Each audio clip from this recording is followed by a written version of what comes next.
dur demek lazımdı. আমি এই ফাইনালে একটি গভীর অন্ধকার রহস্যের গন্ধ পাচ্ছি। হ্যাঁ, ঠিক এভাবেই সোচ্চার হয়েছেন সাবেক জার্মান বিশ্বকাপ জয়ী তারকা মেসুত ওজিল। ঠিক কি এমন ঘটেছিল সেই ফাইনালে? কিসের এত রহস্য?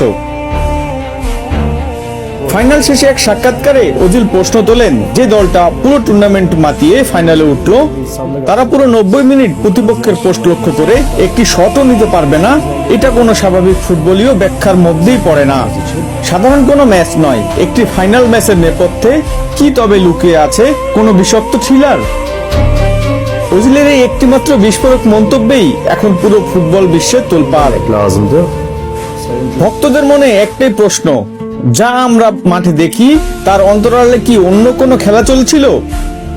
ফুটবল শুধু মাঠের 90 মিনিটের খেলা নয়, এর পিছনে থাকে কোটি কোটি টাকার বাণিজ্য, পাওয়ার, পলিটিক্স আর অদৃশ্য সব সিদ্ধান্ত। Destekçi. ওজিল যখন মুখ খুলেছেন তখন বিষয়টা স্রেফ উস্কানিমূলক মন্তব্য ভেবে উড়িয়ে দেওয়ার সুযোগ নেই। তার এই ইঙ্গিত কি কোনো বড় দুর্নীতির দিকে, নাকি ফুটবল নিয়ন্ত্রকদের সেই অদৃশ্য হাতের খেলা যা ভক্তদের চোখ এড়িয়ে যায়? সত্য যাই হোক না কেন, ফুটবল ইতিহাসের অন্যতম সেরা এই প্লেমেকারের বয়ানটি কিন্তু ফুটবল ভক্তদের নতুন করে ভাবতে বাধ্য করেছে।